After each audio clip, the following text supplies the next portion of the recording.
This is the Lippin Putts podcast, episode 12, presented by Woodward Sports. Sam, we're back again. Just two of us this week. No Tim Pierce. No Tim. Our boy Tim Pierce right now is currently playing in the Michigan PGA Championship right now. Just wrapped up his second round a couple hours ago. Mm-hmm. He's in striking distance. He's in striking distance. That's all you want. You want a chance. He had a lead after round one. Yep. A couple of hiccups in round two. But yeah, either way, it was a pleasure. It was a lot of fun having him here. Yeah, and I think we got a lot of good response, at least through, kind of our TikTok, and I had a few people reach out. That tip that he gave us about, playing with nerves, a lot of people were like, dude, that's actually very valuable information that a lot of people should look up. So I thought he was great on the show. And then, I think the craziest part is like we asked him what would it mean to win, the PGA Championship, the Michigan PGA Championship, because I'll get you in the Rocket Mortgage this upcoming week. And sure as shit, after the first round, he's hanging tight, right? Well, he's the leader by two shots, and then shot one under today. Yeah. Not like it's a terrible day. 6 under through 2 rounds. Yeah. 2 off the lead. So we'll be rooting him on tomorrow. Obviously, when this posts, so technically today, whenever it posts. But either way, we'll be rooting him on. Hopefully, he can sneak in, but we'll know here or there kind of next week where he lies. Yeah, and if you're listening to this early enough, you can actually go follow along on the Michigan PGA website. Yeah, exactly. So that's definitely going to be electric because he did make us a promise if he makes it. So yeah, and we're going to hold him to that. Yeah, so fingers tight that he takes it. He has the capability, and that's what you were talking about. You said you were looking at his scorecard a little bit. And he's like, dude, he's only made 2 bogeys. Yeah, I just like the best rounds you and I have. Like, I've had one round this year where I had a double bogey and I had no bogeys, and I played an exceptional golf. Like, I just don't know how through 36. I mean, obviously he's a really good player. He was able to play in the PGA, but like, it's just hard to fathom that. It's just, I don't know. I don't know how you don't make any mistakes. Yeah. And if you do, you're able to recover from them. Yeah. I mean, that's just how good. It's like there's levels to that, right? And then obviously he's that good. Then you guys got guys on the mini tours and Corn Ferry Tour. And then there's guys above that too. Yeah. So it's like, it's just unbelievable how good, the best in the world are when it comes to that. I mean, I played Prestwick Village Golf Club where they're at throughout this week. And it's not like it's an easy course. I think tipped out, it plays 7,200 yards. So it's not, it's not short by any means either too. So it's a good test. So I think I made like 4 or 5 double bogeys actually on Sunday. It was definitely not my best round of the year. I have to go hit the driving range again, but I mean, I'm trying to wrap my head of not making or only making 2 bogeys through 36 holes, and I can't. That's just not in my repertoire right now. And that's where there's some guys up there who's made a ton of birdies, but like, I'd be curious because there's different types of guys wins, and like I wonder if Tim is doing something similar to Willie Z, who's now a champion on the PGA Tour. Yeah, nothing like that transition. Yeah. But where you're playing in the smart spots and you're taking advantage when you can, and you're giving yourself a lot of 15, 20 footers. It's hard. You got to be patient, and I don't know. We could love to diagnose his round maybe afterwards, but it's led to a lot of success. And I just wanted to transition into Willie Z being finally a champion. Yeah, Willie Z, man. And to me, it's like how is this the first time? Like we've been talking about this kid for over a year now. He's finished in second, 5 or 6 times now on the PGA Tour. 3 of those were in major championships. So it's just like. To me, when you watched his putt go in on that playoff, which on the 3rd playoff hole, which was, we'll get into that because what an electric factory that was. But when you watched his putt, like I felt a weight coming off my shoulders, and I have no affiliation with Willie Z other than being a fan. So I can't even imagine what he was feeling. And you did see him kind of break down with I believe it's his fiance after the round, and you could just tell it's like, all right. Are the like we just talked about with Tony Finau, are the floodgates going to open for Willie Z? And it's just about getting that monkey off the back. And in the way he won, like you can laugh. And if you look at the scorecard, like he bogeyed the 3rd playoff hole to win. But again, we'll talk more about it. It was a phenomenal bogey, and it's right. And even the whole back or that playoff, like I would say, like the golf on Sunday wasn't that exciting until the playoff. In the playoff, there was a lot of drama, a lot of really good golf shots between him and Sepp Straka. But either way, like you talk about, like first off, not saying he got screwed. Everyone had impacted COVID, but he would have been promoted to the PGA Tour much earlier. But he just hadn't. I think he'd only had 2 wins on the Corn Ferry, but he was way ahead of everyone on the list. And because they didn't promote anyone a couple of years ago, he had to wait a full season. So next year, he technically wasn't qualified to play in the FedEx Cup playoffs. Well, now he goes and wins his first ever FedEx Cup playoff event.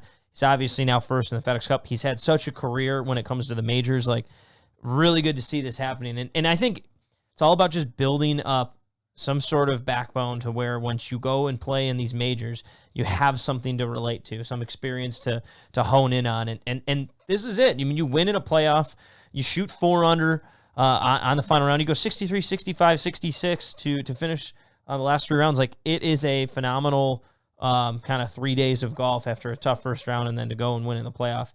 Just a guy who has figured it out, I think. Well, and I think with a new caddy. Yeah, with a new caddy, by the way, it's like, all right, do we blame his lack of not getting it done on his caddy? Like, that's a narrative now we can push. Whether it's true or not, that's something we can talk about. And why has no one talked about this? Like, I don't know.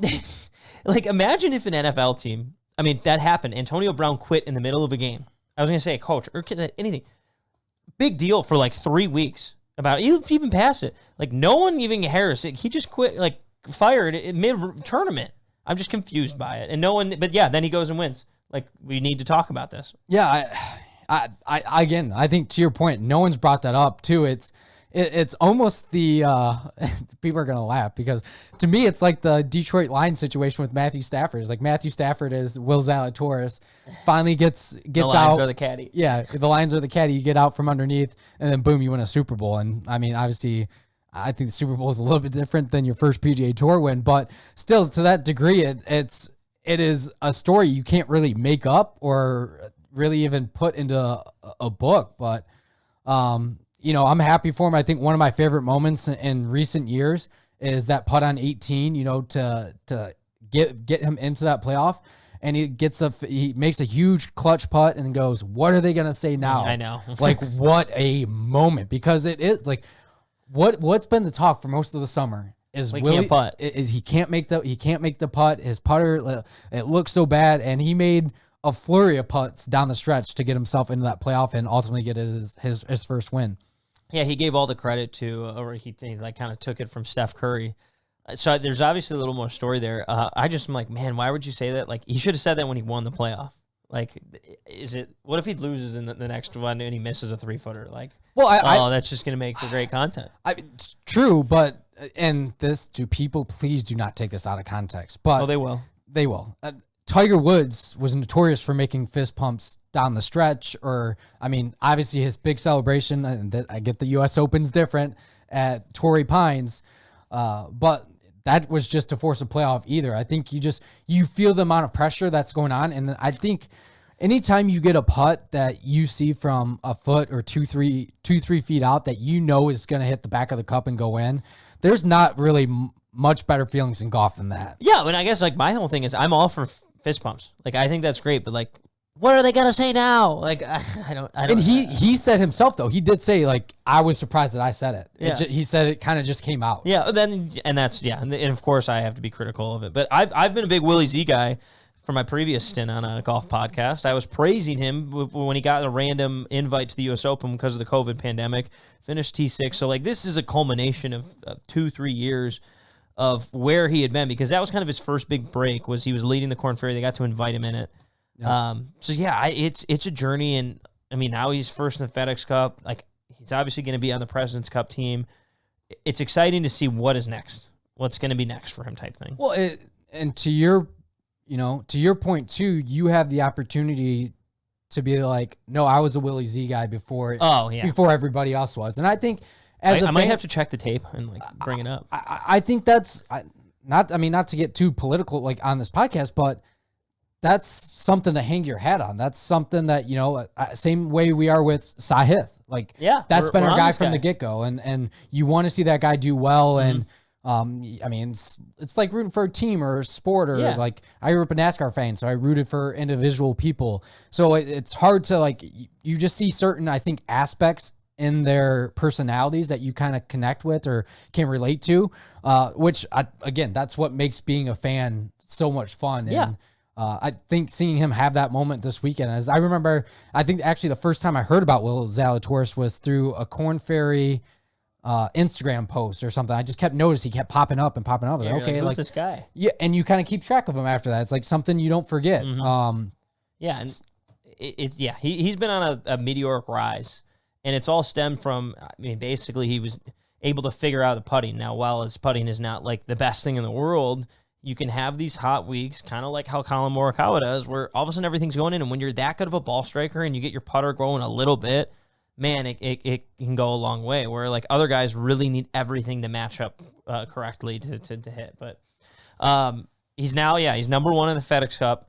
And I mean, obviously we'll have the Tour Championship next week. But just to kind of go down. Well, so before we get to that, you haven't even talked about the playoffs. I was gonna say, that's what I was going to say. The playoff was, would you call it one of the better playoffs in recent memory? I mean, I think it was, just from the standpoint of the two holes that they played. Three. They played two holes. Played 18 twice. Yeah, sorry. So to the two opposite holes that they played, there was just so much danger involved on both of them that makes it much more exciting, I think, in my opinion, as a consumer. Well, and the crazy thing, so like just take everything through the playoffs. So the 18th hole is a hard dog leg left. If you know what 18 at Sawgrass looks like, it's much sharper dog leg, where you can kind of go through and out of play, out of bounds, and you have to take on the water a little more. So they both par the first playoff hole. Him and Sepp Straka. Then the second playoff hole, I don't remember who went first, but Willie Z did. So he blocks it way right to where it hits like a tree and stays in bounds. It was going to go out of bounds. Yeah, just barely in play. And it was like, okay, so he's got to chip out. So now Sepp Straka, okay, he's got to chip out. He cannot go at the green. What do you do? Like, just try to put it in the fairway. Well, he hooks it, takes a kick, ends up still on the bank, but he really doesn't have a shot, so he has to drop. So now he's dropping the fairway. Will has to chip out. So now they're both hitting into the green, their third shots. Yeah, and I think, so Straka knew, too. He knew, I think Will actually played before he did, and Will punched out. But if I was Sepp, like, wouldn't you try to get in there and try to advance it a little bit more? Well, that's what you'd think. But I think the thing is, it was on such a downslope, and the angle he had to go to, there was just so much danger. And he must have really liked the number. And what happened? He drops. Instead of trying to advance it like 30 yards, instead he drops and hits it at 4 feet. So, like, it's hard to argue against it. He must have really liked the number. He's an aggressive player, and he's like, I'm going to go at this, and if it doesn't work, like, we lose. But yeah, I mean, either way, he put the pressure back on Zalatoris, whether it was that shot that he knocked tight, which, again, that's probably the right move, but you got to take the penalty to go with it, too. So I was shocked. I thought he was going to try to do something, and it's probably hard because he had, at one point, when Will was hitting the punch out, he had a shoe off. Like, he was going in, and what would you have done? You're talking to a guy who's a bad player. But you're also a lefty. I will say, you're a lefty, though, too. I'm a lefty. I probably would have tried to advance the ball. Hypothetically, I don't know how far I could get it down. But, like, when you see Will chip out, you're not going at the green, obviously, anymore. Right. And so, I think he, like, I don't know if it'd be the drop. And I think the caddy actually really was like, no, we should drop this one like this. Well, and to me too, is like he was almost kind of like around the bend, right? And I thought there was plenty of room to get it up close to 80 yards, and obviously Tour Pro and 80 yards. Tour Pro and 80 yards. Like, there's a good chance you're going to knock it very, very tight. I mean, he still did, regardless, right? But I think it wasn't exactly a tap in. No, it was still 6 feet, but it still wasn't a tap in, which I think you could have got to at 80 yards out. I think the thought is, and the analytics say basically like, hey, the closer you get to the green, the more higher probability you have of hitting it closer. Because some people say, hey, I like 100 yards more than 50. It's like, hey, a bad shot from 50 yards is still going to be like better on average than the other stuff. Now, the thought is, and what I've heard from other podcasts basically, is they've talked to caddies and they're like, hey, if you cannot get on the green or get it right next to the green, it's just not worth going for and taking on that risk. And if he hits that in the water, going to try to chip it up to 80 yards out, like he's losing the tournament then. Yeah. So that might have been where they thought, hey, we like this number. Even if you don't hit it close, but one, you have control to hit it closer and put the pressure on him. Right. Even if you don't, he has to go and deliver. So either way, would I have done it? I probably would have hit it and shanked it in the water or something. Because you know how I am. What about you? Part of me thinks I would have again, because you have their skill level, right? So you're just swapping positions. Part of me is like, and obviously I don't know. I don't know the deep analytics of Sepp Straka. Like, is he a good wedge player? Is he a better iron player? So I guess that comes into play. Again, I think I would have tried to get in. It's kind of what Tim talked about here on the podcast last week is stay aggressive. That's what kind of got you here. Yeah, you can't start hiding. And he was still aggressive. He just in a smart way, I guess. I just think it's hard, to give yourself that extra shot. And I get when I first saw it, I was like, okay, it kind of makes sense. He already knows Will can't go at the green either, so he's just trying to keep pat with Will. But to me, it's just like, all right, I don't know if it would. It's hard to say. Was it a lack of confidence or is it a smart play? You're kind of flirting on that boundary there. Yeah. Some people may call it a lack of confidence, and other people are going to call it no, it was the right decision. Ultimately, it proved to be the right decision for him because they ended up tying on the hole. And I think what it comes down to is like, it's match play at that point, right? You're playing match play, and at that point, he put a foot in the water. He'd basically be hitting a wedge on a baseball stance, which that's pretty hard to control, and it can really go shoot left on for a righty, right? Which is where the water was. So I don't know if that had anything to do with it, but. You talk about him staying aggressive. So like now let's get to the par 3 so they go to 11, the third playoff hole, and Willie Z goes, the pin's tucked right, there's water all along the right, and there's this rock wall. And if anyone hasn't seen it, it was all over Instagram, Twitter, all that stuff. But Will Zalatoris blocks the right. You can tell he's leaning. He's like, oh crap, this is going in the water, and it takes like a soft bounce on the Bermuda grass, then bounces a few different times on the brick and settles basically on the brick. Now, if you're Sepp, like they know it didn't go in the water. They don't know what the deal is, but if you're Sepp, you're probably like, okay, like he's not in the water. But it's not good either. But he'd probably, I don't know if he knew it was on the rock wall or if was it just on the grass. Like he probably couldn't tell. But from the viewer, it's like, okay, man, just put this on the fucking green. Like 3 wins it. What does he do? He stays aggressive, which is his game. I mean, that when he won the Honda Classic this year, he was very aggressive. And he blocks it in the water. It hits basically pretty similar to where Willie Z's hit. And it kicked in the water. So now Sepp drops. Willie Z walks all the way up, figures out what he does. Before Zalatoris had to make the decision, Straka got to decide what is he going to do, or what his wet shot.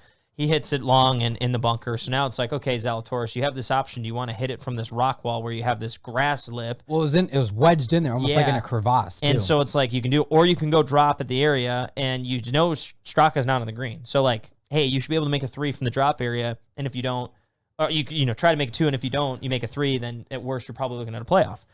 So he goes, drops, hits it to 6 feet. Straka actually hits a good bunker shot, and then Willie Z makes the putt and wins in the playoff. But it was just like crazy amount of events, and that's the hard thing. Like in your Straka's case, he didn't know his situation on the rock wall. Willie Z got to know from the drop area that he hit it way in the bunker before making that decision. Like, there's nothing, I'm not saying that there's an issue with that by any means. It's just, it's tough because as the viewer, we're watching like, man, what are you doing hitting in the water? It's like he might have not known what the situation was. He might have thought, hey, he's in the rough. I didn't see a ball go in the water. Yeah. So, to me, I wish that moment of that ball bouncing on the rocks, I wish it would have ended back on the grass. Just because he would have been able to hit it. And I think as insane of a moment that was, like that had to be a 1 in a trillion chance, right? Oh, I'd like to think. Not only, I mean, it bounced like 3-4 times. Yes. And like to not fall in one way or the other, just to stay. I mean, but it got such a soft first bounce. That's what was so weird. I mean, it was like the first bounce on the Bermuda grass and it then like nestled gently. So, yeah. But to me, because now that moment kind of has less meaning, right? We'll always remember it. Yeah. But it didn't really play a significance because he still went back and had to drop anyways. Yeah. So too, and anybody that would have tried that shot, now that's the shot it would have never worked out. Well, did you see? So I saw something on Instagram today. I don't know what account it was, but it was someone went and literally attempted the exact shot. Now, again, it's not a tour pro. It's not someone in a playoff. It's just some random schmuck like you and I. And I was like really interested to see like what did he do? And he just right into the bank, that tuft of grass, and went right back in the water. Yeah, I don't. And they were laughing their asses off. Yeah, you got to try. And again, it went viral for that reason. Yeah. But there's no way. I don't care if you're Tiger freaking Woods back in the early 2000s. Nobody gets that ball. That ball is going in the water every time. Yeah, what I would say is if Sepp had put it on the green to 20 feet and he had 20 feet for birdie, then maybe you're going for it because you got to make a 3. And probably have a better chance to try and make a 3 from there than from trying to hole out. But like, I still think you have a better chance of holing out from the drop zone. Hey, we might have to try it. Yeah, well, I mean, these guys get brand new wedges. You just dig it into the rock. I mean, I would at least tried it. Well, someone else said they're like, hey, too bad he didn't have like a. I'm completely blanking on the name of the putter. A standard putter, not a mallet. A blade. Yeah, Jesus Christ. Mixing the water. A blade, and he could have like towed it in and towed up. Yeah. But he has a mallet, so he wasn't able to. So, I don't know. I mean, it was, clearly the right decision. I mean, up and down from, I don't know how far the drop area was, but awesome to see it. And he picks up the win. And it, like, you win with a bogey, and you're like, but no, it wasn't a good bogey. It was an exciting bogey, and it's match play, and you talked about like that's what's so fun in it. So yeah, and again, it's FedEx Cup playoffs. You got the best players, the best players all season long out there playing. Both guys vying. I think that Straka would have been his first PGA Tour win as well. It would have been a second. He won on the Honda Classic this year. Oh, okay. Yeah, that's right. Yeah, earlier event. The Austrian who went to Georgia and he's lived in Georgia since I think it was like in high school. Yeah, mm-hmm, but yeah, he's built like a. You would think he's just from Georgia because he's built like a guy from Georgia. But him and Sung J M are like two similar guys who just play a shit ton of golf. Yeah. Would you be that kind of player on tour? Would you be a guy that would just grind out and play as many events as you can? Especially, I would imagine if you're like a single guy out on tour, why not? Yeah, I'd like to sit here and say yes, maybe. I don't know. I'm not a good practicer. I always think practice by playing and through experiences. So I'd probably play in as many as I can. Now, granted, those guys are able to get status based on how many they win. And Sepp hadn't been playing like great going into it. Right. He missed a few cuts, but... Yeah. I think it'd be cool to be like, there should be an Ironman award that the PGA Tour hands out each year. Each year. Played. Yeah, that plays out. Like, then you have got some of these younger guys or anybody competing to see who can play in the most PGA Tour events. And you get an exemption into all the majors. Okay. Now, people are going to argue, that's stupid. Well, it's like, if the guy's playing in this many events, he's probably having a pretty good amount of status. Might even make the top 30 in the FedEx Cup. I'm just saying. Right, yeah. No, that would be... It's an incentive to make guys play in more events. Yeah, could you imagine that only...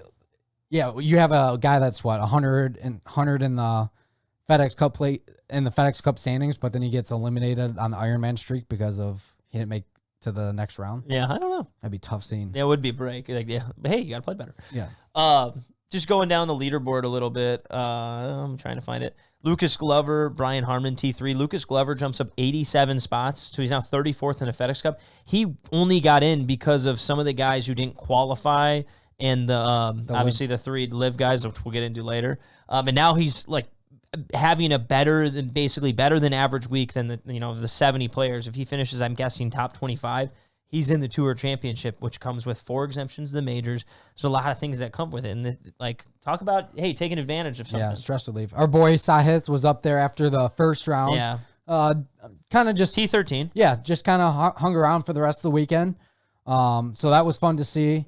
Who else did we have up there? I mean, Finau and Fitzpatrick, T5. Morikawa, I didn't even know he had, talk about a backdoor T5. Not really. I mean, John Rahm, T5. We've been talking what's him going on. So either way, I mean, it was interesting. The tough break was Lee Hodges, who finished T13. I know everyone out there definitely knows who he is.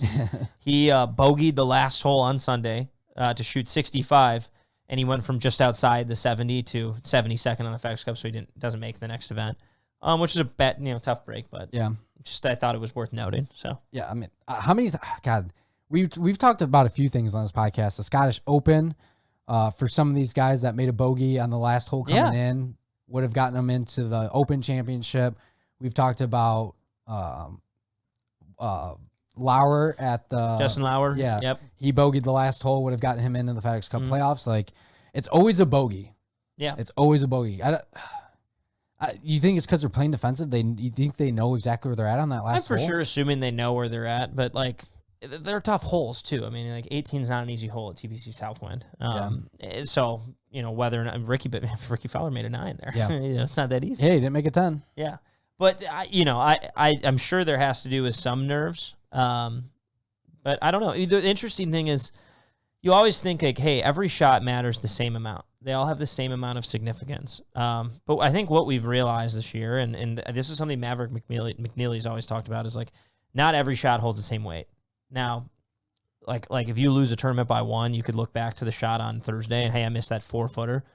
Sure, if you want to look at it in that light, yeah. But more so coming down the stretch, if I'm trying to win a championship, they become more valuable going for it. And that's why certain guys like Will Z will get more aggressive toward the end. They'll stick to the strategy the first 2 days, and then let's put our foot on the gas and really go after something. So yeah. Do you ever find it odd that we don't see more PGA Tour events won by a few shots? Almost kind of like when Finau won the Rocket Mortgage by 5. That doesn't happen often. Right. Yeah, I would say it's a parity in the game. Or you think the competition's just so tight nowadays that... Well, I think there's 2 things to it. One, I think the parity in the competition is really tight. I also think there's an aspect of you're running hard. Then all of a sudden you get out in front and you're like, okay, hold the phone. Like, now let's not fuck up. Yeah. Like, that's typically, I think, what goes in. And, like, that's my guess. Like, Willie Z birdied the first 3 holes that day, and then he lost the lead. Like, he all of a sudden blinked, and he was in the lead with 15 holes to play, and then he lost it again and came back. So I do think there's an aspect of, like, the moment you see yourself on top, it's, like, hard to, okay, holy fuck, don't fuck this up type thing. Well, I think for us, we were young while Tiger was in his prime, and we just used to Tiger's like, oh, just, you know what I'm going to do? I'm just going to hit the gas pedal even harder and just go. Mm-hmm. So not that I'm saying that we got used to it, but we kind of did to some degree, and now you don't see that as much anymore. Well, I mean, the whole golf world's used to so many things, and they have these expectations because of what Tiger's done, whether it's, hey, you should be in the top 15 of every freaking major, which is, like, impossible to do, or you should make every cut. Like, he raised the standards, that's for sure. Well, yeah, it's crazy. But either way, one thing I wanted to touch on that happened, and we'll obviously talk about him a little more, but is the 2-stroke penalty to Cam Smith that was assessed. And so for everyone who doesn't know, basically on Saturday, Cam Smith had hit it in the water. He went into the evening, I think, basically down 2 shots. Shows up Sunday. Yeah, I think it was 11 under he was at. Yeah, shows up Sunday, and they say, hey, we're assessing you a 2-stroke penalty. What he done out on the drop is he dropped it, the ball rolled back down and settled on the hazard line, which you're not allowed to do. You have to go place it then if it does that twice. Correct. We're not going to sit here and criticize Cam Smith for oversighting this rule. Like, that's not a big deal. We don't need to talk about that. That's, like, just embarrassing. He should have done that. I think where I have an issue with is well after the fact, come Sunday, they're like, hey, you had a rules infraction. We're going to penalize you 2 shots. And so I'm curious to hear your opinion on, like, when should the round end? Because let's say Cam Smith won the event and this had happened on Sunday on the 16th hole and he won by 1 shot. They can't go penalize him on Monday and say, actually, never mind, hold on, you got second place. So, like, where do we draw the line on it's the end of the round? We cannot go back and touch on these things. And I know they got rid of, like, people phoning in rules violation, which was a good thing. But at some point, they need to stop doing these things. And just so everyone's aware, it was a rules official who went and, like, just was watching the coverage that night, noticed it, and so they called him the next morning and assessed it. So, yeah, to me, and you brought up the point of, people calling in. We've seen it with, Lexi Thompson had it happen to her. Tiger Woods had it happen to him at the Masters. To me, it's something I'm kind of numb. I feel like we get a situation like this every year or two. Mm-hmm. And so to me, I'm like, okay, like, it's just, it's a reminder of how finicky the rules of golf are. And everybody has their ideas about the rules of golf. I think a lot of the rules can be, overstated. I think it's the proper way to say that. But at the same time, too, it protects the integrity of the game. And it's hard. Working as an assistant golf pro, I'll never forget we were doing a shootout and somebody hit a ball short of a green, and then there was a pitch mark in front of his ball, and he wanted to putt it, and he went down, tapped it down. It's belly stroke. And there's 180 people out there, and you had to embarrass them and say, hey, by the way, that's a 2-stroke penalty. You can't do that. So it's very important to know the rules of golf. And usually you don't see this happening on the PGA Tour because these guys are actually very, very good when it comes to knowing the rules. So I guess where I net out on is, and look, like, I know for all professional sports, specifically like NHL, NBA, NFL, MLB, like, they have video review on the spot. If a guy hits a buzzer beater, they literally are reviewing the last play. In the NFL, they are reviewing every scoring play. And you can't review every shot of every golfer in the field. I totally understand that. But what I relate this to is that New Orleans Saints playoff game where, like, clearly there was a penalty that wasn't called, and that the Saints would have won that game. I think it was the Saints. I don't remember. It was so long ago. They would have won. Instead, they lose. And the NFL comes out the next day and is like, yeah, we fucked up. The NBA comes out in the playoffs and said, here's the missed calls in the last 2 minutes.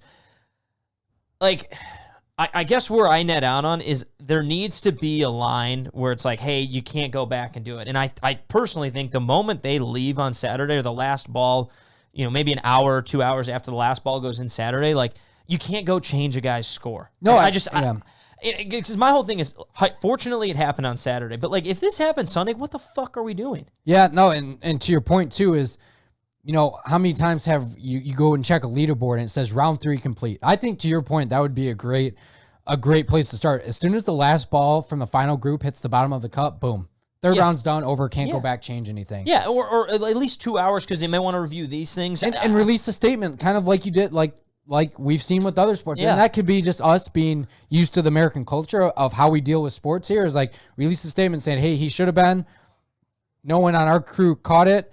Or if you want to really be a rule snob, is have a command center that's watching all these cameras. Well, they do. They have a rules official who watches the coverage every time, I think. And so where it comes down to is like, that guy just missed it.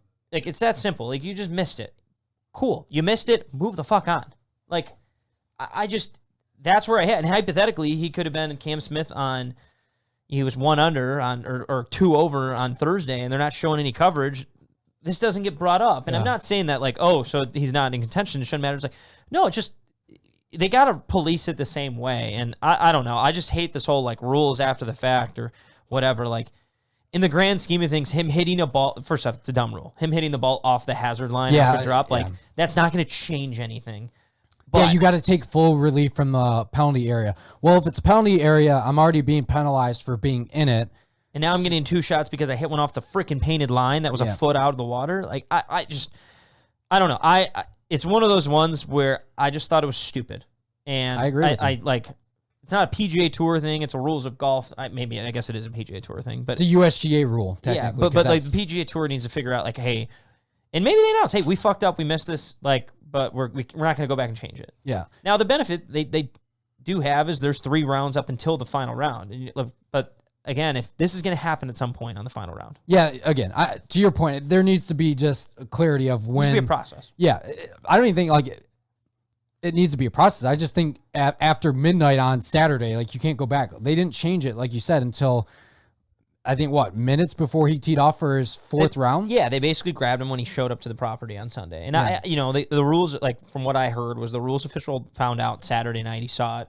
He didn't do anything until Sunday when he got back on the property, which is like, dude, come on. Yeah. Like, you have a phone, text someone, hey, there's a rules violation for Cam Smith. Let's figure this out right now. Right. But I don't know. It's something I need to complain about. No, and I think a lot of, casual golfers out there too will be something that they complain about as well too, because it was a ball sitting on a painted line. That's the line too is subjective. It's not like that painted line is always going to be in that same exact spot. So it was a dumb, stupid rule.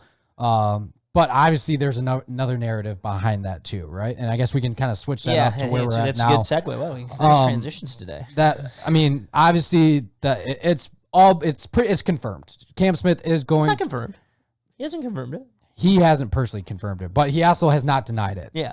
But he's not denied direct questions. If I think you look up the odds in a sports book, it'd be minus 1,000 that Cam Smith is going to go play LIV Golf. Yep. And it all started throughout the week. And again, this is something I'm not surprised about. I know, Sam, you're not surprised about it. This is something we were expecting. But it all kind of got brought back up in the practice round on Wednesday when he got asked the question again. And I believe we talked about it on the podcast last week too. Is like he didn't deny it. He has not. What? He hadn't. The denial, came after we recorded. Yeah, the denial came after we recorded on that Tuesday. But we were already talking to say his team hasn't come out and said anything publicly about it, and they also still refuse it. He goes, "I'm not commenting on it." Yeah, and so and basically at this point, he's not denying it, and so you're right. Why are you not denying it? Like, unless you just say I'm in. Now I wondered if he were to come out and say, "Yeah, I made a deal." Like, he can't get kicked off the PGA Tour until he technically plays a round. Well, or can he? So that's where all this gets a little bit more murky, right? Is if he does, and rumors are Cams. The Cams are going, but his deal is going to be $100 million. Now, has he signed that deal? That's where I think a lot of people don't know, and is, obviously he's not playing this week now in the BMW. He's got a quote unquote hip injury that is bullshit. Everybody been dealing with all year. Yeah, everybody knows that's bullshit, and I will fight that till the day I die. Now, do I believe it was his choice? Yeah, personally, my stance on it is I think he can sense the tension at every PGA Tour event now. We saw the video with Scotty Scheffler that we'll talk in just a second about, which we'll have our thoughts on that, but you can tell there's a lot of animosity to him right now. That I think he's in a real uncomfortable situation, and he still played pretty good golf this weekend, but I think for him, he doesn't want anything to do with it moving forward, and he's just kind of taking the money and going at this point. I mean, I think he'll probably play in the Tour Championship to earn that paycheck and whatever, but I think he kind of was like, I'm not going to go play in the BMW. There's not much to gain from this. Now, I guess, so we'll touch on basically what happened was Scotty Scheffler, which he was not playing well on Thursday. Let's put it, sometimes when you're not playing well, you stop worrying about everyone around you. Who said he wasn't going to play well either? No, did you? That was my guy last week that I picked was not going to not going to win. I picked him in my DraftKings lineup. Put a feather in the cap for this guy. There you go. So Scotty's imploding on the first day, and Cam's like down to read the putt. He didn't walk in Cam's line; he walked in his line of sight. Typically, if a guy's reading a putt, you walk around him, and it was just funny. He walked right in front of his face when he's crouched down looking at the putt, and Cam did like a double take, like, dude, what the fuck was that? Yeah, and he kind of did like this like shoulder shrug, like, okay, like. And so golf Twitter blew up. Oh, and you could just tell people are. I mean, you got Scotty Scheffler, kind of the dream guy this year, won the Masters from Texas. And then you got Cam Smith, just won the Open, and now he's going to go join the quote-unquote Rebel League that everyone's calling. And it just, people are looking for the drama. And I'm not going to sit in here and say I'm not loving the drama. As much as people say they hate LIV Golf, like, again, the drama of all of this has been very entertaining from my standpoint. Do you think it was intentional? No, I've been in that standpoint. Yeah, I'm like... I've almost, like, when I used to caddy back in the day, I almost had a member hit me with a golf ball after losing a round just because he's so frustrated and wasn't even thinking about where I was standing. Yeah, like you're not thinking twice about it. And Scheffler said it wasn't anything malicious. You guys were making it out to be something more than it was. Not to some degree, there's some type of brotherhood among the guys on the PGA Tour. And I think especially for some of the guys that win their first major in the first year, Scotty, like Fitzpatrick, Scheffler, Cam Smith, all these guys are going to have a special bond because they all got their first major this year too. So and people look at me as like, you're just making that up. I was like, oh, whatever, take it. That's my opinion. I'm going to stick to it. So and again, it's not like Scheffler gave him the cold shoulder the rest of the day or anything like that. Yeah. It was great for Twitter though. Oh yeah, no, I think people blew it way out of proportion. But I do think there's an aspect to, and then this rules violation happens with Cam Smith, and I do think there's an aspect to him feeling like you talked about just seconds ago, kind of like singled out. Whether or not that was malicious, whether or not this rules thing would have happened if it was Scotty Scheffler and not Cam Smith, who could say? I'd like to think that it would have happened either way. I don't think it mattered, but it's funny, and it makes for us to have to talk about it and laugh about it. Well, and Cam Smith's point too is after the Open he said he goes, no, I have no plans on playing LIV Golf right now, and then he gets here this week and the questions changed a little bit, right? Is like, I'm not going to comment on that situation. I'm here to win the FedEx Cup Championship. I'm here to focus on the playoffs. Blah blah blah. Which I'm sure someone just get to the point, just lie. Like, I mean, everyone else has already done it. Just say you're. Well, he'll get dragged through the mud. Yeah, but he also said too. He goes, I'm true to my word, and I'm not gonna. So he had to make sure he danced on the fence the right way to not kind of get dragged like everybody else has. It would be funny just for chaos. And you know me, I'm a fan of chaos. If he were just like, yeah, I'm not going to LIV. Like if he just said that, and like then they'd be like, well, what would they do? They'd be panicked. What do I ask? Well, why not? What happened? Why have you been denied this whole time? Just because I felt like it? Yeah, that would be a crazy spin zone if he actually and then he goes to LIV. So. If he just doesn't go. Yeah. But again, he is going. Yeah. There's no doubts about it. Again, Cam Young, which I think he had been announced before our episode. Yeah, how come he's not getting... Cam Smith's got all the attention of LIV right now, but I think it's because of how Cam Smith has handled it, right? Yeah, and I also think Cam Young, like, he's not getting interviewed as much. He didn't play as well last week, so they weren't talking about him. He's not the number 2 player in the world. Yeah. That's really what I think comes down to. Not the Open champion. Exactly. But in other news within LIV, there was the last time we were recording, they basically were having that court ruling.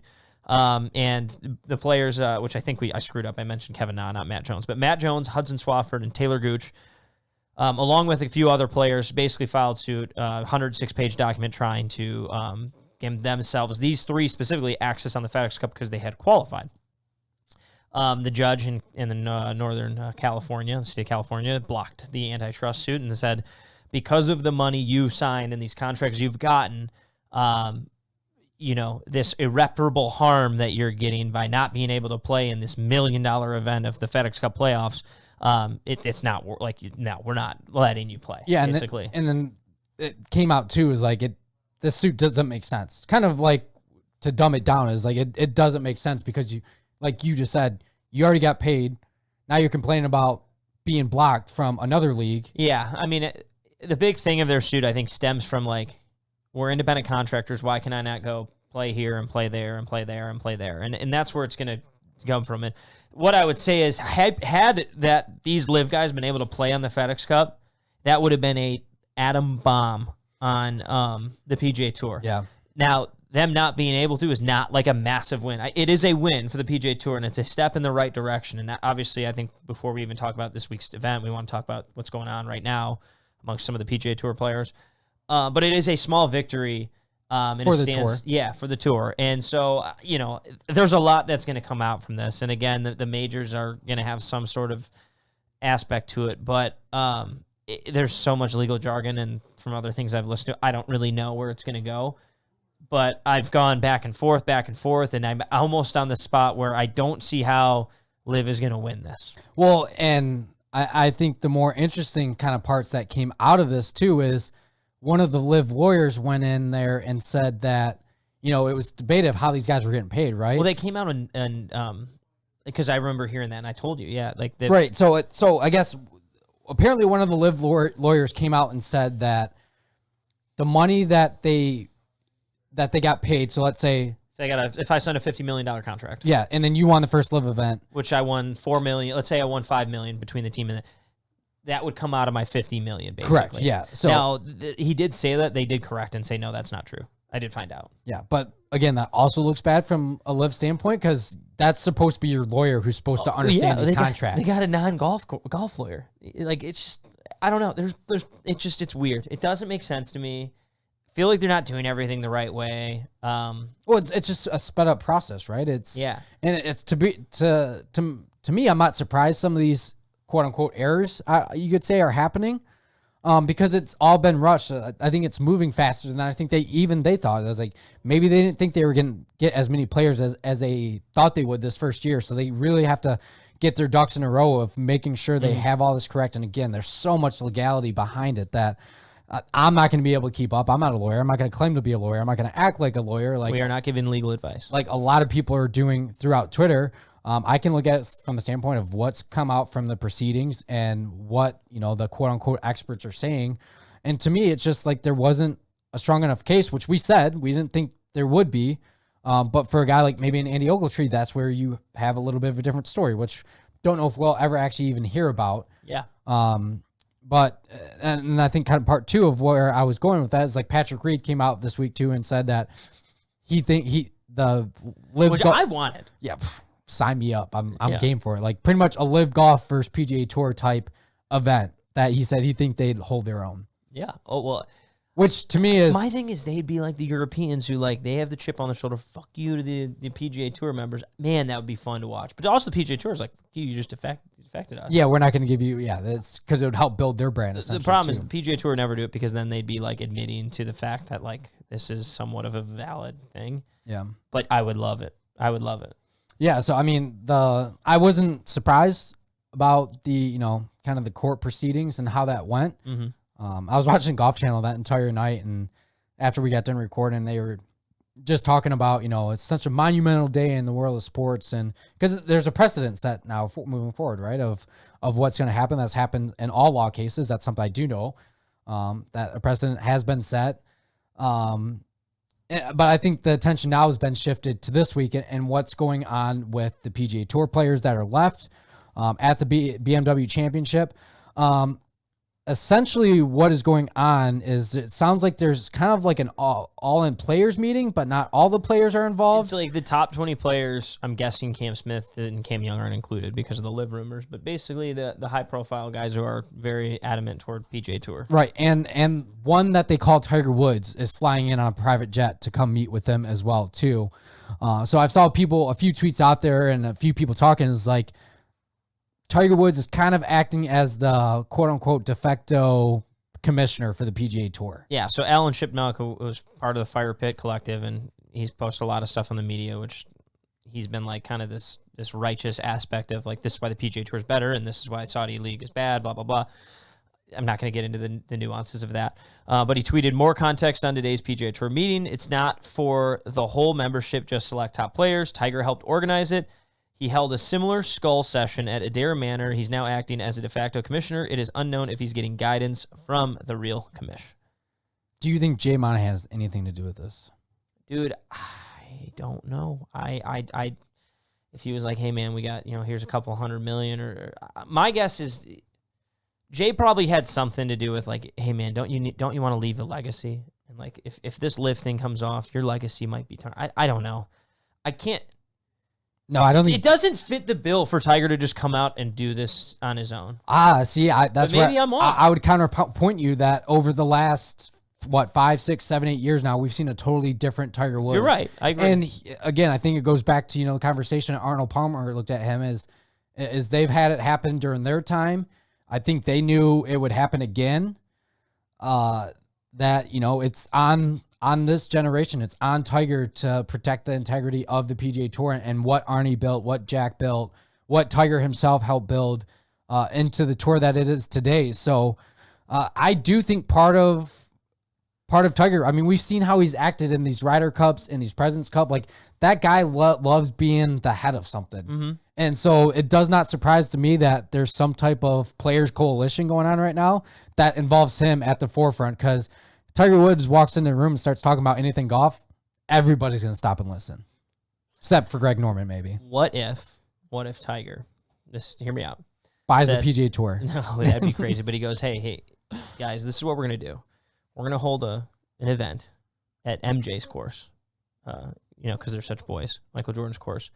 It'll be a televised series between LIV Golf and the PGA Tour top players. If we win, they all have to come back, and LIV, they have to null and void their contracts with LIV. If they win, we just let them go, and we say, you're good, whatever. How awesome would that be? Oh. And there's no way he's doing it, because... No, I mean, that's the most made-up thing I've ever heard. I thought about it on the fly, and I wanted to. Sign me up. Patty Reed would be all for it. Captain America turned Captain Saudi. I saw that on his Instagram page. that would probably be the most watched golf event ever. Yeah. Oh, yeah. Ever. Mm-hmm. And I'm talking even more so than when Tiger won the Masters in 2019. Yeah, I agree. Well, he'd have to play. If only he would play. He goes against Greg Norman. Yeah. That would be interesting. That would be, oh my God. Yeah. I wanted to throw a stupid idea out there. But I don't know how stupid it is. It sounds, to me, that sounds like an awesome idea. Happy. We broke it. But I guess realistically, like, I'm guessing they're just creating some sort of plan of like, hey, this is what we're doing. This is what we're brainstorming and how we can make this better for some of the players. Specifically, you guys are the top players. But that's my guess, is he's just trying to retain some of these guys. To me, to that point too, is I think the players have the PGA Tour, like the players that are still remaining with the PGA Tour have the PGA Tour at their will. Mm-hmm. Yeah. Because let's be honest here, PGA Tour can't really afford. I mean, people can say they can't afford to lose more guys, but like if Xander and Cantlay were to all of a sudden go. Yeah, exactly. Like how many more of these guys until it becomes not as reputable. Exactly. So from that standpoint, it's again, I've said it before. I think there's going to be some type of contract with these guys that have to get signed to where they're guaranteed to play on the PGA Tour for an X amount of time, which is, again, that brings a totally different dynamic into it. Well, that's kind of what they say. Is like their argument, I think, is like, hey, you're a member of the PGA Tour, so like that comes with it, and you have to play in a certain amount of events. It's weird. It's odd. Remember when Jordan Spieth got fined for not playing in enough? Yeah, he didn't play. He played in 19, so he got fined. Right. Yeah. So I don't know. And I think you have to be like injured to officially like not play. Oh my God, I would pay to be a fly on the wall. I forgot who tweeted. I'm really upset with myself, but it might have been Shipnuck too. It tweeted at Justin Thomas that said, I dare you to live tweet from inside this players meeting. That'd be great. I would be all. JT would be funny too. All on board for that. But it's gonna be. It won't stop. Can't stop. Won't stop. Yeah. The LIV versus PGA Tour drama is just when I think it's gonna start dying down a little bit. Just it doesn't. Yeah, and I'm sure we'll get more, especially now that Tiger Woods is involved. Oh yeah, well, and that's the thing. It's the first time he's kind of publicly out involved, but we'll hear more about it probably tonight and tomorrow, and kind of then the event will take over, and obviously we'll be able to talk about it on the next podcast. But yeah, I'm curious what's going to happen from it. So yeah, my guess is it's going to be one of those overblown thing, and it was just like a meeting, and they're not going to discuss, they're not going to give away much that was said. No, I don't think the players. Yeah, and the players will probably come to the table with what they want or expect out of the PGA Tour. So yeah, we'll see. It's stuff again. It's all new to us, and honestly can't get enough of it right now. Yeah. Well, in other news, the Korn Ferry Tour wrapped up its season. We're not going to touch too much on it. Robbie Shelton, who a former player on the PGA Tour, won the last event. And so the one crazy thing was all 25 guys remained the same. There was some potential movement on the final day, but the guys who went into the week at the top 25 ended up being in the top 25, and so they were retained. My guy Akshay Bhatia stayed at 30. He had a chance on Sunday. He was there. He needed probably like a 60-70 shot, I think 70-71. So misses out. But now it's time for the Korn Ferry Finals. And just so everyone's aware, it's basically the guys who didn't qualify for the FedEx Cup and then the guys who were 26 through 75. There was a guy, his name is Tane Lee. I don't know a ton about him, but he birdied the last hole to get into the top 75. Oh, geez. Which is valuable. All of a sudden, now you have a chance to go earn your card still. And he gave a big fist pump. He obviously knew where he was at. But it's fun to watch because that is obviously it's cool to see if a guy qualifies for that FedEx Cup or not, or the next playoff event or not. But this is a PGA Tour card. Dreams. You're going from a purse of, on the PGA Tour, 6, 7 million, 8 million, some events even more now. The purse on the Korn Ferry is 1 million. That's a massive difference. We're not talking about what the winner gets. The winner gets 180,000. Yeah, I mean, which is still good. Don't get me wrong. You're getting called up to the big leagues. Essentially, it's a game changer. Yeah. So I always enjoy the photos. The Korn Ferry does a very good job at their hashtag Tourbound. Tourbound that they do. The silver cards. Yeah, I mean, I was looking at, so they did all the guys that were posing with their cards and stuff. I was like, I don't know how I would have done. Some people were biting it. Oh, I would have Rafa Nadal'd it. I would have bit it. Would you? Oh, yeah. I was trying to think of something cool I would do with it, but did you see the story about one of the guys who qualified for the PGA Tour? His buddy from high school. They made a bet: if you ever make it on tour, I'll get my ass tatted. He got a tattoo. Yeah. No shit. Hell yeah, that's what I'm talking about. Hey, you got to pay up, and they paid up. Yeah, you got to appreciate that. But either way, Korn Ferry Finals starts. They're in Boise this week. Then they go to Ohio State's course, which is a really fun event. And then they go, which is the Scarlet course at Ohio State. And then they go to Victoria National, which is a really cool course as well. So again, there's a lot of golf going on. But if you're able to tune in, this is, again, you see the emotion from some of these guys. So exciting things to watch, I think. Yeah, absolutely. But I guess it's probably now time to briefly preview the BMW Championship. Well, before there was one other thing you wanted to touch there's on. Kind of a big deal that we have not. Have I just neglected certain things? There's just one thing I thought about while we were sitting here because I was actually looking at it and looking at the leaderboard last night. There's this thing called the U.S. Amateur going on that. Oh shit! That we kind of and the U.S. Women's Am. Yeah, the U.S. Women's Am won by 11-9. Yeah. Dude, which one do you want to talk about first? You want to talk about? I don't have much to talk about on the Women's Am other than she won 11-9. Yeah, and I think her semifinal match, she won 9-8 or something. Yeah, just talk about domination. Yeah. For everyone who's out there, 11-9, it was 36-hole event. Yeah, and I'm gonna pull up her name just because she does deserve that. Deserve to be mentioned. I was watching it at Prestwick on Sunday, and it was just a total beatdown. Mm-hmm. But where is, I'm gonna pull up the name. I got it here in just a second. But there's just kind of to your point, there's just so Baba Sox. Baba Sox it into this was the, I don't think that's her name though. I thought Saki Baba. That's what it was. Just absolutely dominated the US Women's Am at Chambers Bay. And it was, I mean, every time you looked at the leaderboard, she was just she was playing a different game. Oh yeah, I mean it's a different sport out there basically if you're winning by that many. Yeah. And I'd love to look up stuff about her. Is she the number 1 ranked amateur in the world? Does she play college somewhere? I don't know any of this. Maybe we'll get it for next, but to just dominate like that, that's crazy. Here's a few notable stats. So Baba's 11-9 win is the largest margin of victory in a US Women Am final since Annie Sander in 1961. Baba played 106 match play holes during the championship, tied for the second fewest by champion since 1973, matching Morgan Pressel Morgan Pressel in 2005, and behind only Carolyn Hill 103 in 1979. Got it. So just an app, like just different. The girl's built different. So congrats to her. That was, I mean, holy hell. What a beatdown. But kind of got me ready for the men's USAM this week. Yeah, Ridgewood Country Club. Yeah, so 312 players, obviously vying for, was it 64? 64 spots to get a match play. Yeah, which is always... and they're almost done today. I mean, there's guys are on the back nine, basically, of the second wave right now. And so I'm looking at the leaderboard. There's one guy I was rooting for. Can you sift through him real quick and see if you find him? So a guy who's tied for first right now, one guy, his name's Luke Koscheski, who's a really good player. But then Michael Thor Bjornsson, who is top 5 on the PGA Tour as an amateur in the Travelers. Yep. So I don't know if that's who you're thinking of. No, no one was, I mean, only maybe my family members, but they don't watch golf. So there's a guy named Grayson Leach from Rolling Hills Estates, California. Obviously, I saw his name on there, and had a root for him. Same last name. Obviously, did not play. Looks like he's gonna miss it. Yeah, definitely gonna miss it. So he shot 40 on the front nine in round 2 today, as we're recording on Tuesday, and then his back 9 he shot 4 under. So way to finish strong. Yeah.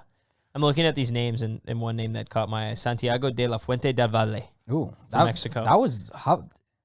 Santiago de la Fuente del Valle. I mean, you've got a communications major, so like I broadcast. I had to broadcast a lot of Russian, European names from hockey. So I mean, I'm not gonna lie, I'm very, very impressed by that. Hey, it's vernacular. But either way, the match play is really exciting. Obviously, our guy James Pyatt won this last year, propelled his career. Wenyi Ding, who I believe is the guy who won the U.S. Junior Am at Bandon a couple weeks ago, he's in 5th place right now. Yep, and then the amateur legend himself, he was up there in the top. Stuart Hagestad. Yeah, he's 36th right now. It looks like, I don't know if he's done. He's got 5 holes to play, but barring a collapse, he should be around. Yeah, so he's plus 5 today. Yeah, he was 200 yesterday, so he's plus 5 today. Mm-hmm. So that's obviously a name that always pops up. He's a mid-am champ. Austin Greaser was the other name I was looking for. He is going to, unless he goes super low, he's got 7 holes to play right now, and I think he is 3 shots out of the cut line. So he's going to miss. I thought maybe he would have a chance to get back. He was in the finals last year. He won a huge amateur event recently, too. Yeah, the Western Open. Yeah, the Western Am, yeah. Yeah, used to actually be on the west side of the state here in Michigan. Yeah. So, he took a triple today on his 3rd hole. Yeah, brutal. And then there's I think, Travis Vick, I believe. Yep. Heard that name. Yep, Travis Vick. He's going to play. I remember him. I think he was in the semis last year. He's at T44 right now, so it looks like he's through, it looks like, 11 holes? Yeah. So he's kind of hovering right there. He's hovering. So those are obviously the names that I know and recognize. Obviously, the Borgensen. Still can't say that damn David Puig's a really good amateur player. He made it. But Thor Bjornsson leading the way. Yeah, I mean, but it's just a fun event. If you like golf, if you want to look for quote unquote the next generation of players, this is where it starts. And especially watching tomorrow, it's like watching tomorrow is watching the NCAA March Madness first round, where there's just a lot of action. It's fun to watch a ton of match play. Like, it gets slower once you get to the quarterfinals and the semis. Obviously, those are the best players, but it's a lot of fun to just watch chaos. Presuming, and I don't know a ton about Ridgewood. I've heard things. I'm guessing it's the US Am. It's going to be a phenomenal golf course. Well, maybe now that I'm doing these quote unquote signature series, with maybe we can go out there. Maybe I can go out there and play a hole out there if we get this thing big enough and going. So if you're watching this on YouTube, make sure you like those videos. Yeah. Hey, we're gonna have to do a few others coming up here soon. Yeah, absolutely. But okay. Well, so obviously this week we got the BMW Championship, the top 70 in the FedEx Cup. Top 30 qualify for it. So just to kind of go down the bottom 5, Tom Kim, 26, Davis Riley, 27, our guy Sahith, 28, which again, the top 30, I'm talking about it because Sahith's our guy, top 30 qualify for all the majors. So like getting to this final event is a huge deal. Then you have Kisner, 29, Corey Connors, 30, JJ Spawn, tough Sunday for him, 31, Aaron Wise, 32, Matt McNeely, 33. So that's the bubble. You're going to see probably 4 or 5 guys move in. So if you're Sahith, you're not in. You have to play well. And like, just, I think where you're safe officially is probably like 22 or something, which is Billy Horschel, but nothing's safe in here. They have to, I'm looking at a list that has Taylor Gooch on it, of course. So I'm sick. This is just a chance for me to bitch about the PGA Tour's website. Like, how is that still not the live playoff eligibility. Like, why do you have 2? Yeah. Fuck. Yeah, it doesn't make sense, especially now that this quote-unquote lawsuit's all done and over with, too. So Sahith is 27th. Okay. Gee, that just pissed me off. Yeah. That's my bogey of the week now. But I guess to put you on the spot, who do you got winning this week? Why not? We got a first-time winner last week with your guy. Why not go back-to-back with the boy Sahith? That would be awesome. I'm riding with the boy this week. They're homies, so he's been playing well, man. I mean, what would you say, T13 last week? So he's going to keep riding into that, and he's going to be there this weekend to capture that first PGA Tour victory. Love it. Well, I know, so the BMW Championships, it rotates typically. So it's at a course, I don't think, if they've gone there, it hasn't been in a while. Wilmington Club in Dover, I think, or Delaware, wherever. It might be in Dover, in Delaware. But so there's no course history to pick base on. But if I were to pick a guy, I'm going to go with Aaron Wise. This is, I believe, your second time choosing him. I don't know if I've chosen him. Or he's kind of always. I definitely talk about him a lot. He's kind of like a dark horse pick for you. Yeah, I just like Aaron Wise. I like it. I want to take a guy who's outside the top 30, or I mean even Sahith. Like they have to play for something. We're like Rory missed the cut last week. He didn't have to play. For Scotty Scheffler missed the cut. Didn't really have to play for much. Now I'm not saying they just were like, oh, I'm gonna go miss the cut, so I don't have to play. Yeah. But that's which what I guess recapping the names, I did say Scheffler, not to toot my own horn again, and then you said Patrick Cantlay. Because you tried to take Cam Smith. Because Tim picked Cam Smith not to play well, which, I mean, actually was kind of wrong because he actually played decent. Or he didn't win. He picked him not to win. He didn't win. So I guess that's true. Cantlay. So I don't even know how Cantlay did last week. I think it was very average. I think he made the cut. But, Victor Hovland, or Tom Hoagie, he's in 21st. He's not going to win this week? He's not going to win this week? Are we saying they're not going to win or not going to make the cut? Well, there's no cut. Oh, yeah, that's right. Yeah, there's no cut. It's 70. So, hey, 4 rounds, which could favor certain guys. Trey Mullinax has been playing pretty good golf. That'd be cool if he was able to sneak in the top 30. Who's like the one guy that's going to come from like way back? From like kind of like... so let's say the bottom 15 I like in this. I don't know if you can see from here. I'm pulling it up. Don't worry about me. I am going to go with a guy who could come from the bottom 15, Taylor Pendrith. He's been playing good golf. He was leading the Rocket Mortgage. He's a 67, so he's probably got a win or come in like the top 5. But I'm going to go with Taylor Pendrith. Okay. All right. I'm trying, like, Google Docs for whatever reason when I'm trying to pull up these notes, like, another good, not working the proper way. Yeah, Tommy Fleetwood's at 56. That would, yeah. Chris Kirk, but he doesn't win. He's just like a top 15 machine, so he's out. Ooh. I'm going with, I was caught between 2 people there. I almost said 2 names at the same time. I'm going with Cooch. Okay. I'm going with Matt Kuchar. Who was the other guy you were thinking of? I was going to say Ches Reavie. Oh, Ches Fest. I was actually, I kind of like Siwoo Kim as well. He was leading after the first round of the. Okay. So, just a couple names to think about. Watch, of course, like Cam Smith will win this. Well, he's withdrawn, so he's not going to win. Yeah, This like 69-man field. Literally cannot win this week. Tony Finau. I mean, he after his back-to-back wins, he had a bad week and finished T5. Yeah, so. and he was holding out, I think, multiple shots from around the green. So he's going to win the Tour Championship. Watch. You think so?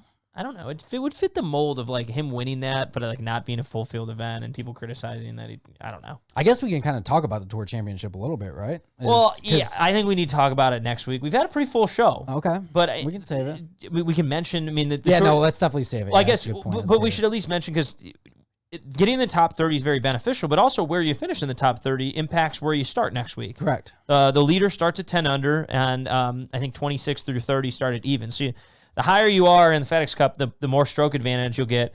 We'll give our thoughts on if we like that format or not, probably on next episode, because it is kind of chaotic and funny. But either way, we'll touch more on it. I don't want to tease too much. Yeah. I mean, that's the perfect way to say it. We may agree, we may not agree. We're gonna leave that up to the people to decide. So, but your birdie of the week.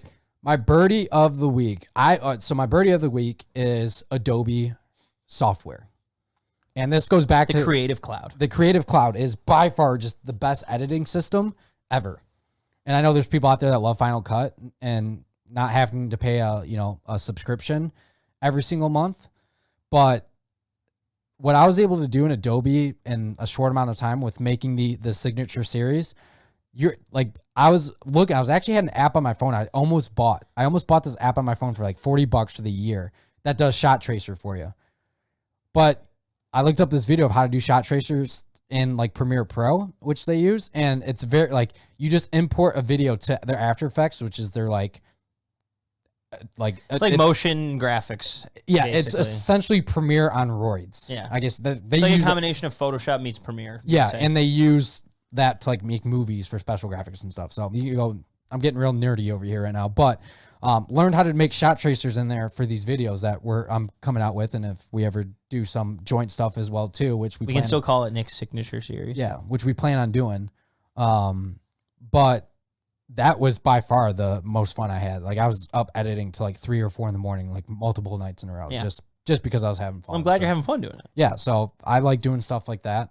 So that was definitely my birdie of the week. My bogey of the week is just me in general, because I was practicing a lot and I was working on a good golf swing, and then my bogey me. Well, I started having a couple good rounds, right? I shot 71 for my best 18-hole score, and then I shot 76. I was like, oh, I got this game figured out.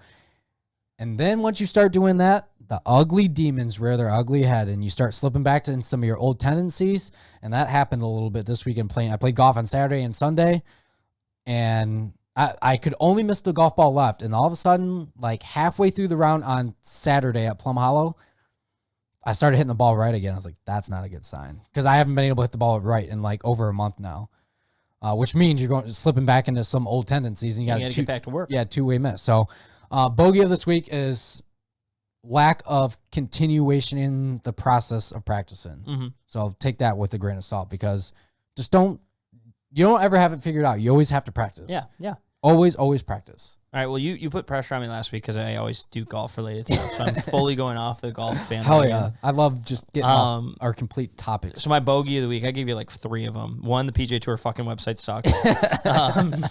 2, I hate traffic on Woodward. Not because of the Dream Cruise. I just hate traffic on Woodward. Traffic sucks. Traffic, rush hour, it sucks. It pisses me off. I get way too angry at it for no reason. At 3, and most importantly, Adawa Casino up in Petoskey area. I lost $300 playing blackjack and craps, and answering roulette. Of course, you got to finish the night with roulette. Basically, I walked away from the craps table with like $40 left, and I said, "Screw it, we're going on black." Lost, of course. Not to cut you, I don't want to cut you off too soon, but I'm not a person that goes to the casino a lot. And I was at the casino on Friday night. Did you win? Downtown Detroit. I did. I won like $250. Well, that's hey, you won it for me then. Yeah, there we go. Clap it up. The only thing that made me feel better is the night before I was a little zaza'd off some booze, and I'd won $300 playing blackjack online. I was on a heater on my like DraftKings, like that's degenerate status to the max. So I was like, all right, you broke even. But yeah, Adawa Casino took me and a lot of my buddies for everything we're worth. So here's my thought about I don't have anxiety often or hardly ever. I kind of get a little bit of anxiety going into casinos. I don't know why. And people love it. Like all friends and stuff love the casino, and I broke out of that shell a little bit because I actually found a game that I liked and started playing. Like, which game? It was like Crazy Eights, or something. It's like a weird card game type thing. Not even a card game. It was a slot machine. Slot machine. Oh, okay. It's called like Crazy Eights, and I'm telling you. So we went down with AJ, who I used to work with, him and his wife, and we're down there, and she sits on this machine. She goes up like $200 on the machine, and then she leaves it. I was like, that's not. I was like, everything that I do know about the casinos, if you got a hot machine, you don't leave it, or a hot table, you don't leave it. Well, yeah, table. I assume with I would assume with a machine, and I'm not a big slots player, like, oh, I won there, so they're not due for a win anytime soon. Yeah, and they're kind of the quote unquote penny slots, so you can kind of play lane like $200. Yeah. But so I went over to this one machine, and I lost $20 in the matter of like 6 spins, 6 or 7 spins, because you can go up like $3-4. But then I was like, you know what, screw it, let me go back to her machine. I sat back down, and I took $20 and got it up to $150, cashed out, then put $100 in and got that up to $250. I was like, I almost didn't want to. I was like, now I can see why people get addicted to the casino. Yeah, you're like, I'm actually going back tomorrow. Yeah, exactly. So that kind of broke me out of my shell a little bit at the casino. Not to kind of steal your birdie of the week, or bogey, I guess. No. Hey, one man's trash is another man's treasure. Yeah. So at least we know my shit. You as a podcast whole, I think we might have broken even. Yeah. Well, yeah, I won $300 online. Oh, there you go. Here you go. Gambling. I love sports betting is so much better. Well, no, that was blackjack online. Like, I'm an absolute degenerate. Like, you know, I was playing 7 different multi-hand blackjacks. You know, there's a number you can call too, right? Yeah, no, we might need it. If we ever get a sponsor, we'll make sure to talk about it. All right, perfect. 1-800-GAMBLER. But my birdie of the week, I have officially completed my master's. Hey, clap it up. Clap it up. School. That's crazy. We've had two people, and there's only two people on the show, finish some type of college on this podcast. So it had eaten at me. It didn't let me get to play as much golf this summer. But we have moved on. We're done with it. Moving forward. So I'm just happy. Officially done with school ever? We ever go back, you think? I said that after high school. Well, no, I'm kidding. I said that after my bachelor's degree and then I did this. So I don't know. I'd like to say, yes, I'm done. I can't. I don't like it. Well, I think I'm only going to learn from actually doing it. Like I'm not going to learn from reading a textbook. That could be, I'm not seeing other people. That's me. So I was going to write this blog about school just in general. I never in my history of college ever read an entire textbook. No. I would be shocked at, I bet you only 5% of the entire world has. Like admitting this on the podcast while I was working on stuff with my professors. No, dude, and my whole thing is I'm not learning anything from reading. I actually need to see something done, which that's where I get. There's people who can read and they'll learn that way. Yep. I'm like, no, I need to do an example in front of you. You tell me what did I do wrong, and then I can correct it. Exactly. I need to get shit wrong before I get it right. I'm a trial and error type of guy. So you got to go backwards to go forward. Yeah. All right. Perfect. They regroup in hockey. Yeah. We got to regroup. But no, either way, done with school. Hey, wash my hands. That's we're awesome. good. Yep. So happy about that. This podcast just going to bigger and better places. Yeah. So. No, now we're busy. We can do more signature series. Yeah, absolutely. So again, we have to do the new West course. Oh, we can do that. We got to pick a hole. Got the drone out there and everything. It was so much fun. I got some pretty ones. That would be a good one. Yeah. I mean, 6 probably, but. Yeah. Well, that's the nice part about only doing one hole is that I can go out there and just, if I have to end up on the same golf course, you can do it 17 more times at another golf course. Yeah, exactly. So big brain move right there. Yeah, no. There you go. But BMW this week, U.S. Amateur, more LIV drama. Corn Ferry finals. Yeah, like just Busy all the golf. End of summer. It's halfway through August, dude. Football is on the horizon for people, which I know everyone's excited about. And golf, 2 weeks left of the season. So definitely, especially in these winter states, get out there, enjoy the warm weather while you can. There's already been a few mornings where it woke up and you feel a little frosty outside, even though it's only 60 degrees. So if you're out playing this weekend, enjoy it, have some fun, and hit them far and hit them straight.